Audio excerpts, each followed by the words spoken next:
Indonesia itu memang direkayasa, memang di-engineer oleh kekuatan asing untuk menjadi terpuruk, untuk menjadi bangkrut. Dia adalah agen CIA yang diperintah oleh Claudia Martin untuk pergi ke Indonesia dan menciptakan proyek sangat besar dengan pembiayaan dengan utang. Berikan justification atau pembenaran bahwa proyek itu sangat penting. Kalkulasikan untung yang sebesar-besarnya, bangkrutkan Indonesia setelah semua utang kembali kepada perusahaan-perusahaan Main, Bechtel, Halliburton, Stone and Webster, dan Brown and Root. Rupiah ini akan merosot terus menerus sampai tidak ada batasnya, kecuali kalau ada pimpinan nasional yang sangat kuat mengerti persoalan dan berani membalikkan itu. Nah, sekarang akan saya jelaskan secara padat untuk menjadi bahan diskusi.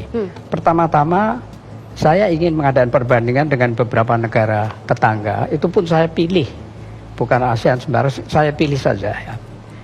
Per 31 Desember 1970 sampai hari ini, ya, Singapura dolar 19 tahun 70 itu 1 US dollar 3 dolar. Sekarang 1,3, jadi mengalami apresiasi, mengalami penguatan 57%. Malaysia dari 3 dolar menjadi 3,93, mengalami depresiasi 31%. Lalu Thailand dari 21 menjadi 31,86, mengalami depresiasi 52%. Filipina dari 6 peso menjadi 51,9, mengalami depresiasi 756%. Indonesia 363 rupiah per US dollar. Sekarang 14.000, mengalami depresiasi 3.757%. Kalau sepanjang 48 tahun seperti ini, mengapa selanjutnya tidak, gitu kan? Nah, kalau menurut pendapat saya selanjutnya akan demikian terus. Oleh karena apa? Oleh karena masalahnya bukan hanya masalah ekonomi, tadi sudah jelas masalah ekonominya. Tetapi kok masalah ekonomi, soal ekspor segala macam, kok seperti itu bagaimana? Apakah bangsa kita bodoh? Apakah kita tidak mempunyai elit yang bisa berpikir? Ataukah bagaimana sebetulnya? Nah, ini yang sempat saya pelajari, kecuali saya pelajari, saya sangat beruntung bersama-sama dengan yang pernah di pemerintahan. Karena selama saya di pemerintahan, apa yang saya pelajari sebelumnya itu saya hadapi sendiri. Saya hadapi sendiri bahwa Indonesia itu memang direkayasa, memang di-engineer oleh kekuatan asing untuk menjadi terpuruk, untuk menjadi bangkrut. Sekarang saya ingin mengutip beberapa hal yang ditulis oleh bukan orang sembarangan, Dr. Bradley Simpson, Direktur Arsip Nasional Amerika Serikat yang punya akses terhadap dokumen-dokumen otentik asli semua ya. Dia dikutip oleh macam-macam orang. Saya akan menyebut 3 yang semuanya menyebut, yaitu Jeffrey Winters, Bradley Simpson sendiri yang melakukan penelitian, plus wartawan sangat terkenal John Pilger. Sejak tahun 1967, bulan November 1967 diadakan konferensi di Jenewa, diprakarsai dan dibiayai oleh Time Life Corporation.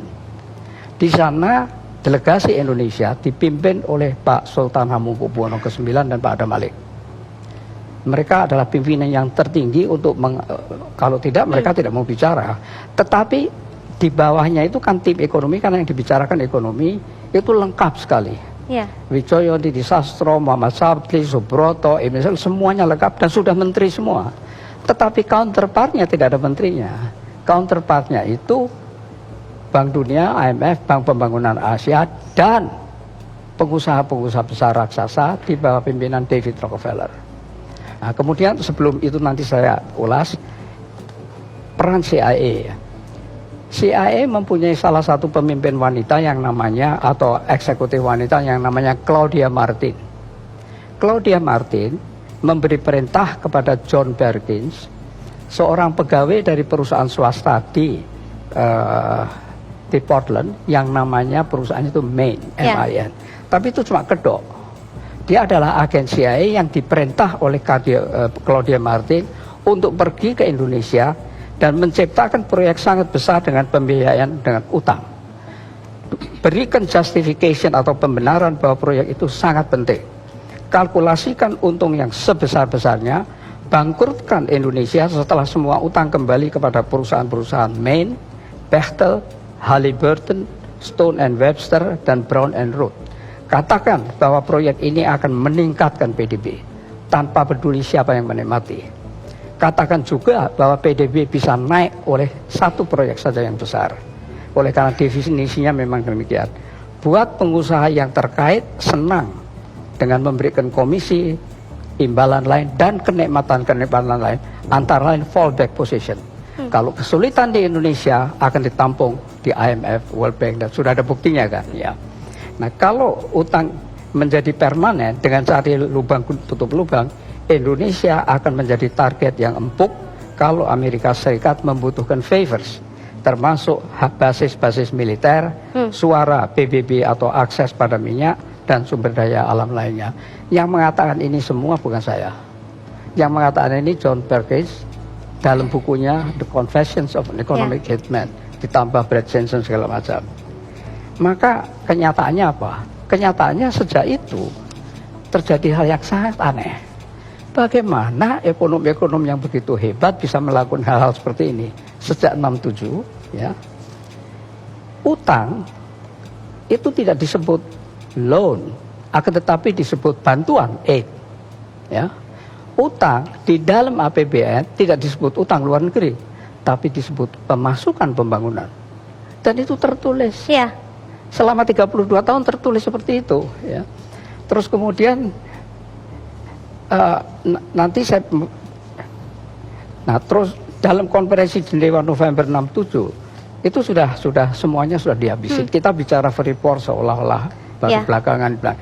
Tapi dalam konferensi November 1967 mereka mengatakan dalam 3 hari Indonesia sudah diambil alih oleh 5 kamar industri, jasa, dagang. Tapi yang penting-penting saya kemukakan, ketika itu Freeport sudah mendapat bukit di Papua Barat. Sebuah konsorsium Eropa mendapat nikel di Papua Barat. Alcoa mendapat bagian terbesar dari boksit Indonesia. Sekelompok perusahaan-perusahaan Amerika, Jepang, dan Prancis mendapat hutan tropis di Sumatera, Papua Barat, dan Kalimantan. Nah, sekarang solusinya bagaimana?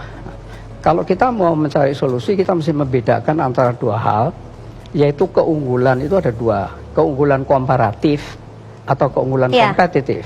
Keunggulan kompetitif itu adalah kemampuan untuk berkompetisi ceteris paribus sama 2 negara, tapi yang satu lebih bisa.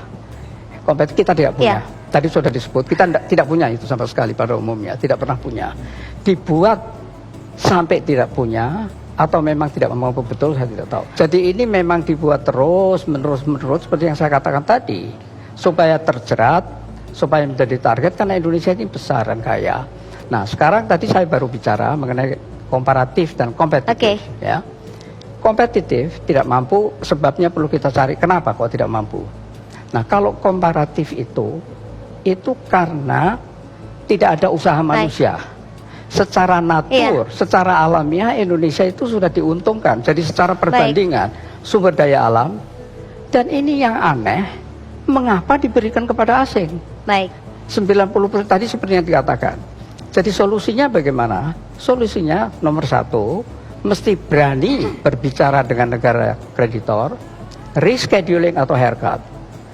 Tidak mau perang, tapi bicaranya cukup keras, argumentatif, umumkan di seluruh dunia.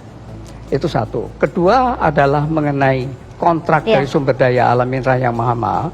Kalau sudah habis ya habis. Pergilah, kami bisa mengelola sendiri. Kenapa setiap kali habis takut mengambil alih?